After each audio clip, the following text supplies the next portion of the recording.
बंधु माने गोटे झील बाहर को जाई पाठ पढ़ा चाहूला किंतु तार माँ बापांकर आर्थिक स्थिति एते भल नथिला जे से माने ताको बाहर को पठे पाठ पढ़े पारिबे।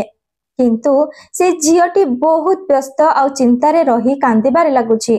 से कहूछि कि तुमे दुई जण किछि भी चिंता करो नाही, केवल मते जीवा पई अनुमति दे दियो।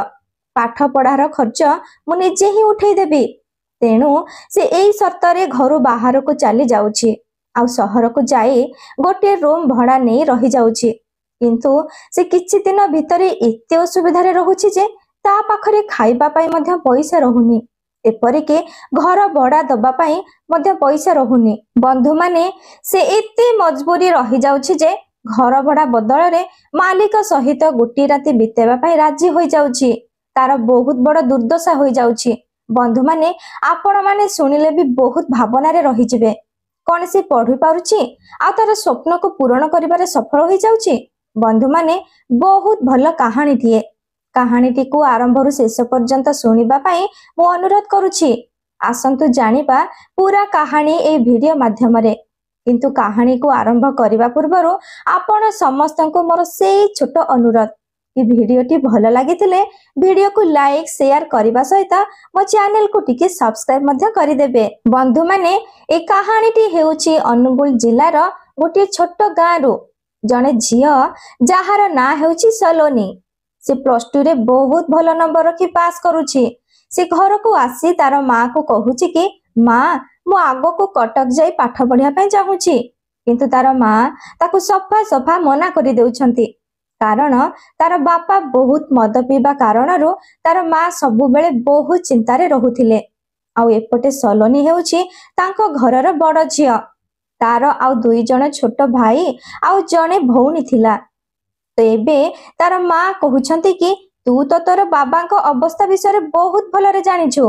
तू जेतिकी भी पढ़िलु बहुत पढ़िलु, एबे तू घरे रह, आगो को आउ तते आमे पढ़ेई परिबु नहीं। किंतु सलोनी बहुत कांदुची आ कहूची कि मोर सबु सांग माने सहर को जाई पाठ पढ़िबे आ मु किपरि आगो को पढ़ी परिबे नहीं। आ मु तो सेमानक ठारू अधिका नंबर रखी पास होईची। एबे सलोनी रो कांद देखि तार माँ ताको कहिले हौ ठीक अछि, तू जदि आगो को पढ़िया पई चाहूछु तेबे तू पढ़ी परिबु। किंतु मु मात्र अल्प किछि पैसार व्यवस्था करि परिबी। एबे बंधु माने झियो को पाठ पढ़ेबा पई से निजर पाउंजी को बिक्री करि देउछंती। आउ जेमिति सेमिति करी मात्र 5000 टंका एकाठी करी कहिले कि देख ए 5000 टंका ही मो पाखरे अछि, या ठारू आउ अधिका पैसा किछि भी मो पाखरे नहीं। आ तू जदि कहूछु कि निज पढ़ार खर्च तू निजे उठेइबो ताहेले तू निज जिम्मेदारी रे तू निजे जाई पारु। आ मोर तो ऊपर बहुत भरोसा अछि कि मोर सम्मान नष्ट होला परे काम तू बिल्कुल भी करि परिबु नहीं। तो एबे सलोनीर माँ निजे ताकू नहीं कटक गोटे भले कॉलेज रे एडमिशन करि देउछंती। से सेठारे झियो पई गोटे भड़ा घर मध्य बुझी देउछंती आ तापरे निज गाँ को फेरी आसुछंती। सलोनी जेउ रूम रे रहुथिला सेई रूम रे आउ गोटे झियो मध्य रहुथिला, तार ना हेउची जिया। किंतु बंधु माने सलोनी पाखरे तो इते बेसी भी पैसा नथिला। से जेमिति सेमिति करी कष्टे मष्टे दिन गुडी को काटी देउथिला। किंतु जिया बहुत खर्ची थिला, से पैसा बहुत खर्च करूथिला कारण तांको घर लोक बहुत पैसा पठाउथिले। तेणु जिया आउ सलोनी भितरे प्राय दिन झगड़ा हेउथिला। जिया कहूथिला कि तू कंजूसी करूछु, मोर सब पैसा तू खर्च करि देउछु। किंतु से केमिति जानिबो कि सलोनीर परिस्थिति कोन, से केते गरीब। एबे बंधु माने धीरे धीरे तार से 5000 टंका सरीबारे लागुछि। सेथिरु अल्प किछि पैसा बंचुछि। तो एबे से किछि कामर अनुसंधान करिबारे लागुछि। से एबे प्रति घर को जाई कबाट ठक ठक करूछि आ कहूछि कि आपनक घरे केही पढुथिबा पिला अछंती कि मु सेमानकु ट्यूशन करिबाकू चाहूछि। एही परी से 40 रु 50 घर ठक ठक करूछि। ए भितरे गोटिए घरर कबाट खोला गला। जे व्यक्ति जनक कबाट खोलिले तांको ना हेउछि अमर सिंह। सी कहिले कि हौ ठीक अछि, तुमे केते क्लास पर्यंत पिलांको पाठ पढ़ेई परिबो। एबे सलोनी कहूछि कि मु सब क्लास रो छुआ को पढ़ेई परिबी। तो एबे से व्यक्ति जनक कहउछन्ते कि मो पुओ जिए कि +2 रे एबे पढुछि आम झियो 10म श्रेणी रे पढुछि कौन तुमे सेमानंको मैथ इंग्लिश आउ साइंस पढ़े पारिबो। सलोनी कहिला कि आज्ञा सर निश्चय मु पढ़े पारिबे काहे कि पढ़े पारिबे नहीं। एबे से कहउछन्ते कि अच्छा ठीक अछि एबे तुमे मते कुह कि फीस केते नबो। सलोनी कहिला 1000 टंका मु नेबी। तो एबे से व्यक्ति जनक कहउछन्ते कि अच्छा ठीक अछि तुमे काली ठारू आसी पढ़े पारिबो। एबे सलोनी निजे तो +2 कंप्लीट करि सारिथिला तो से +2 रा स्टूडेंट को पढ़ेबा पाई राजी होई गला। से व्यक्ति जनक सलोनी को पचारिले नाही कि तुमे निजे क्यों पर्यंत पाठ पढ़िछ। एबे बंधु माने सलोनी परदिन संध्या समय रो अमर सिंह को पुओ आउ झियो उभय को पढ़ेबा आरंभ करि देउछि। एबे जिया ई सब देखि सह्य करि पारुनी याडू सियाडू बहाना करी झगड़ा करुछि और रूम चेंज कराई देउछि आउ एबे से घरे ताकू एका ही छाड़ी देउछि। बंधु माने एबे तो सलोनी ट्यूशन आरंभ करी निजर खर्च उठेया पाई चेष्टा करुथिला आउ एई समय रे जिया रूम छाड़ी देबारो रूम रो सब चार्ज सलोनी ऊपर पड़ी जाउछि। एबे से आहुरी अधिका पिला को पाठ पढ़ेवा पाई खोजिबारे लागिला ताकू किछि छोट पिला मिली गले ट्यूशन करिबा पाई। तो से भोरु राति 4टा रे उठी पड़े निजर सबु नित्यकर्म सारी 6टा रु 8टा पर्यंत ट्यूशन करे तापरे से कॉलेज को जाए पुणी से 4टा रे आसे और संध्या 5 रु 7टा पर्यंत अमर सिंह कर पुओ और झियो को ट्यूशन करिया पाई चली जाए। एही परि भाबरे तार गुजराण मेंटाउथिला किंतु तार जेतिकी आवश्यक थिला तार आधा पैसा से ट्यूशन रो रोजगार करुथिला। से जेउ स्थान रे रूम नै थिला सेठारु तार कॉलेज 3 किलोमीटर दूर रे थिला तो से सबुदिन चाली चाली जीवा आसीबा करुथिला। एही परि भाबरे से बहुत संघर्ष करे पाठ पढुथिला आउ एबे धीरे धीरे से बहुत दुर्बल आउ पतला हे जाउछि। गोटे दिन अमर सिंह कहउछन्ते कि अरे कौन कथा अछि तुमे दिनो के दिन बहुत पतला हो जाउछ। तो सलोनी कहूछि कि सार सेमिति किछि कथा नहीं बास पाठ पढ़ार प्रेशर टिके अधिका रहुछि। से कहिले कि ना ना तुम देह तो ठीक थिला परि काई अनुभव हेउनी निश्चय किछि कथा अछि। सलोनी कहूछि कि ना ना सार सेमिति किछि भी कथा नहीं से पिला को बहुत भलरे पाठ पढ़ाउथिला से निजे तो +2 कंप्लीट करि सारिथिला आउ अमर सिंह कर पुओ मध्य +2 रे पढुथिला। तो से ट्यूशन करिबार गोटे घंटा पूर्वरु जहा भी पढ़ेबार थिला से बहुत भलरे ताको प्रस्तुत होई आसुथिला जेमिति कि केही भी जानि परिबे नाही कि से निजे +2 पर्यंत पढ़िछि आ तापर बीटेक करूछि बोली आउ सेथि पई से बहुत परिश्रम करुथिला जेउ कारणरो से दिन को दिन बहुत दुर्बल होई जाउथिला। किंतु बंधु माने या परे भी से बहुत चिंता रे रहुछि कारण 2 मास हेब रूम भड़ा देई पारि नथिला आ घर मालिक मध्य सबु दिन घर भड़ा मागिबा पई आसी इयाडू सियाडू बहुत किछि कथा सुनै दे चली जाए आ सलोनी मध्य आजिकाली कही तांको फेराई दिए। किंतु घर मालिकंकर एबे सलोनी प्रति खराब नजर रहुछि। से कहउछन्ते कि हौ ठीक अछि तुमे जदी भड़ा देई पारिबो नाही किछि कथा नाही तुमे तो एमिति रे देखिबा को बहुत सुंदर अछ घर भड़ा न देले तुमे आउ किछि मते देई पारिबो। सलोनी एबे कहउछि कि आपण कोन कहिबा को चाहुछन्ती अंकल मु किछि भी बुझी पारुनी। एबे घर मालिक कहउछन्ते कि तुमे तो बहुत बुझिबा सुझिबार झियो मु कोन कहिबा को चाहुछि तुमे बहुत भलरे जानिछ। एबे सलोनी बहुत संकोच रे पड़ी जाउछि। एबे तो से घर मालिकन को आउ एमिति किछि कहि परिबो नाही जहा कि अन्य लोक केही कहिथिले तांकु जेपरी कथा कहि परिथांता। एबे जदि से रागी जाई किछि कहिबो त घर मालिक ताको बाहर करि देबे तेनु से हसी देई कहूछि अंकल जदि एमिति केबे किछि समय आसे तेबे आपण जेमिति भाबुछन्ती ठीक सेमिति मु मध्य भाबिबी किंतु एबे मते आउ किछि समय दियंतु। तेबे घर मालिक खुशी होई कहउछन्ते कि ठीक अछि छाड़ किछि कथा नाही। एबे से भाबुछन्ते कि ये तो गरीब अछि आउ या घरु त एते पैसा केबे भी आसीबार नाही तो दिने ना दिने तो यार फायदा मु निश्चय उठाइबी। एबे बंधु माने से प्राय दिन तार रूम को चली आसंती ଆଉ କିଛି ନା କିଛି ଭଲ ଭଲ ଖାଇବା ଆଣି ଆସନ୍ତି ଆଉ ସଲୋନୀର ପାଖକୁ ଆସିବା ପାଇଁ ଚେଷ୍ଟା କରନ୍ତି। ଏମିତିରେ ଯେତେବେଳେ 15 ଦିନ ବିତି ଯାଉଛି, ଏବେ ସେ ଯେତେବେଳେ ଜାଣିପାରୁଛନ୍ତି କି ଇଏ ମତେ ମିଛ କହି ଦିନ ପରେ ଦିନ ଗଡେଇ ଚାଲିଛି, ତ ସେ ସଲୋନୀ ସହିତ ଜବରଦସ୍ତି କରିବାକୁ ଚେଷ୍ଟା କରୁଛନ୍ତି ଆଉ କହିଲେ କି ତୁ ମୋର ଭଡା ଦେଇଦେ, ନହେଲେ ମୋ କଥାରେ ରାଜି ହୋଇଯା, ମୁଁ ଆଉ ଦିନ ପରେ ଦିନ ଅପେକ୍ଷା କରିପାରିବି ନାହିଁ। ତ ସଲୋନୀ କହୁଛି କି ଅଙ୍କଲ ପ୍ଲିଜ ଆଉ 8 ଦିନର ସମୟ ଦିଅନ୍ତୁ। କିନ୍ତୁ ଘର ମାଲିକ ସଲୋନୀର କିଛି ବି କଥା ଶୁଣିବା ପାଇଁ ପ୍ରସ୍ତୁତ ନଥିଲେ। ଆଉ ଏବେ ସଲୋନୀ ଚିନ୍ତା କରୁଛି କି ଅମର ସିଂଙ୍କ ଘରୁ ଯେମିତି ହିଁ 2000 ଟଙ୍କା ତାକୁ ମିଳିଯିବ ଆଉ ସେଇ 2000 ଟଙ୍କା ଘର ମାଲିକଙ୍କୁ ସେ ଦେଇଦବ ଆଉ ବାକି 3000 ଟଙ୍କା ପାଇଁ ଆଉ କିଛି ଦିନ ସମୟ ମାଗି ନବ।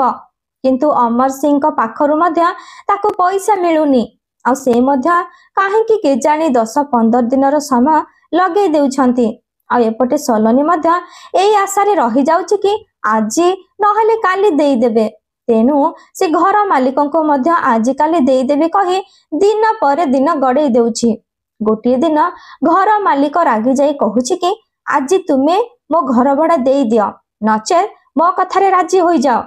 ସେ ଏବେ ନିଜ ଜିଦିରେ ଅଟଳ ରହିଯାଉଛନ୍ତି। ତ ସଲୋନୀ ଏବେ କହୁଛି କି ଠିକ ଅଛି ଅଙ୍କଲ, ମୁଁ କାଲି ଯେମିତି ହେଲେ ବି ଆପଣଙ୍କୁ ପଇସା ଦେବି। ଏବେ ବନ୍ଧୁମାନେ ସେ ପରଦିନ ସକାଳୁ ସକାଳୁ ଚାଲି ଯାଉଛି ଅମର ସିଂଙ୍କ ଛୁଆମାନଙ୍କୁ ଟ୍ୟୁସନ କରିବା ପାଇଁ ଆଉ ଭାବୁଛି କି ଆଜି ତ ଏଇଠାରୁ ମତେ ପଇସା ମିଳିଯିବ।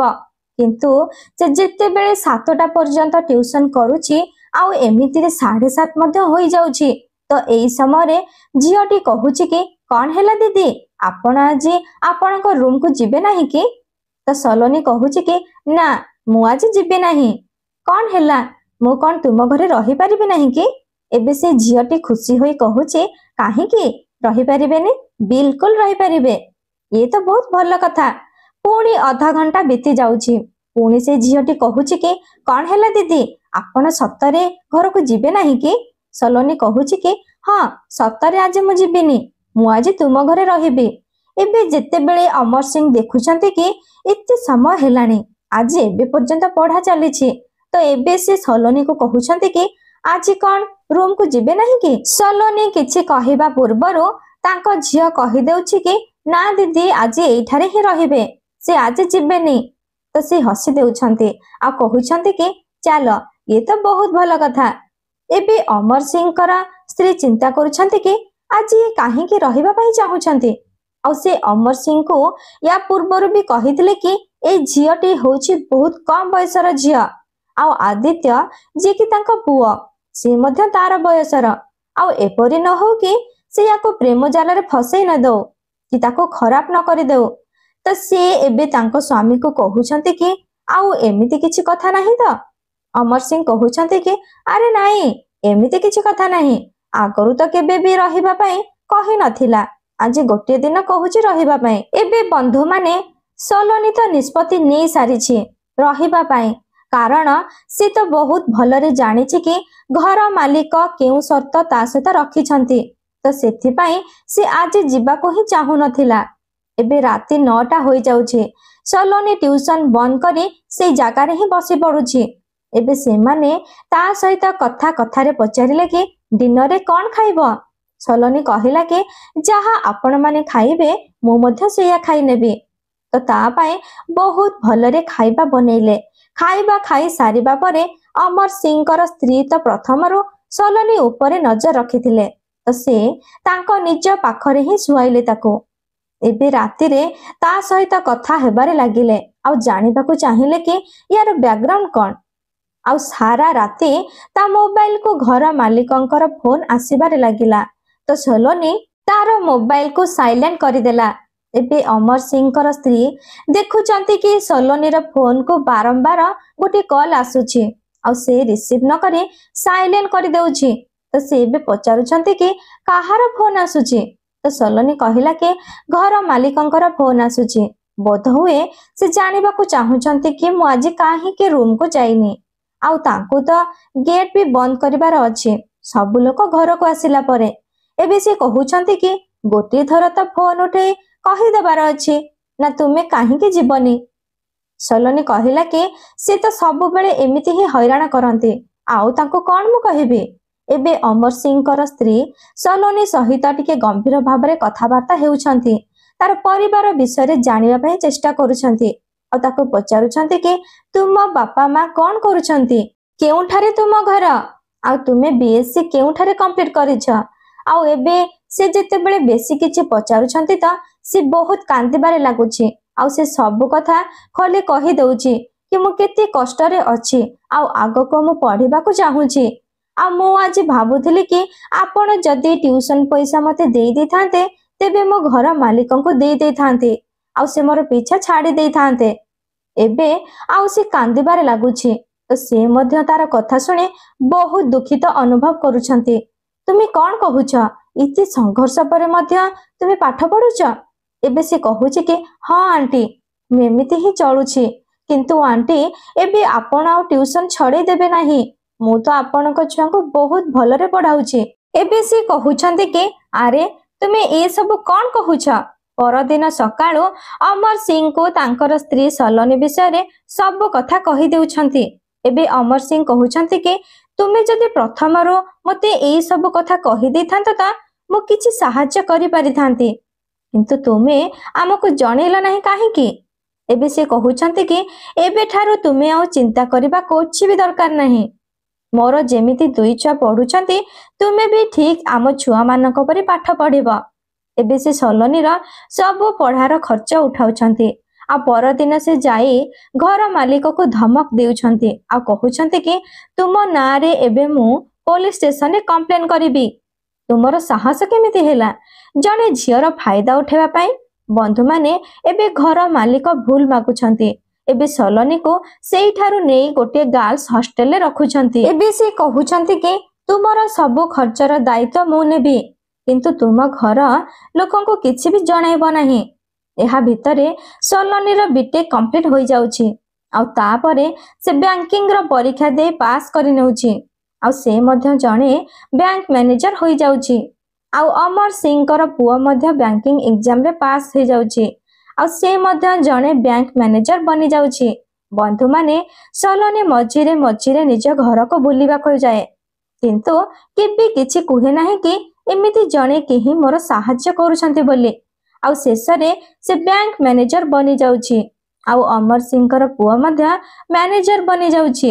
ଏବେ ସଲୋନୀକୁ ତ ଅମର ସିଂ ନିଜର ପରିବାରର ସଦସ୍ୟ ବୋଲି ମାନୁଥିଲେ, କିନ୍ତୁ ଏବେ ସଲୋନୀକୁ ପରିବାରର ସଦସ୍ୟ ବନେଇ ହିଁ ଦେଉଛନ୍ତି। ଏବେ ସେ ସଲୋନୀକୁ ପଚାରୁଛନ୍ତି କି କଣ ତୁମେ ଆଦିତ୍ୟକୁ ବିବାହ କରିବ, ତ ସଲୋନୀ ହଁ କରିଦେଉଛି।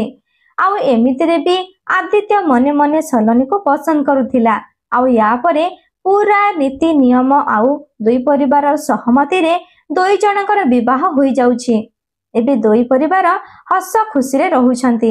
ତ ବନ୍ଧୁମାନେ ଏ ଥିଲା ଆମର ଆଜିର କାହାଣୀ, ଯେଉଁଥିରେ କି ଗୋଟିଏ ଝିଅ କେତେ ସଂଘର୍ଷ କରି ନିଜର ଲକ୍ଷ୍ୟ ସ୍ଥଳରେ ପହଞ୍ଚି ପାରୁଛି। ଆପଣ ସମସ୍ତେ କଣ କହିବାକୁ ଚାହିଁବେ ସଲୋନୀ ଆଉ ଅମର ସିଂଙ୍କ ବିଷୟରେ। ଯାହା କିଛି ବି କହିବାକୁ ଚାହୁଁଛନ୍ତି କମେଣ୍ଟରେ ନିଶ୍ଚୟ ଜଣାଇବେ। ଆଉ କାହାଣୀଟି ଆପଣ ସମସ୍ତଙ୍କୁ କେମିତି ଲାଗିଲା ମତେ କମେଣ୍ଟ କରି ନିଶ୍ଚୟ ଜଣାଇବେ। ବନ୍ଧୁମାନେ ମୋ ଭିଡିଓଟିକୁ ନିଶ୍ଚୟ ଲାଇକ୍ ଆଉ ସେୟାର କରିଦେବେ ଆଉ ତା ସହିତ ମୋ ଚ୍ୟାନେଲକୁ ସବସ୍କ୍ରାଇବ ମଧ୍ୟ କରିଦେବେ। ଏବେ ପାଇଁ ମୁଁ ରହୁଛି, ପୁଣି ଦେଖା ହେବ ଆପଣ ସମସ୍ତଙ୍କ ସହିତ ଏହିପରି ଆଉ ଏକ ନୂଆ କାହାଣୀ ମାଧ୍ୟମରେ। ଜୟ ଜଗନ୍ନାଥ।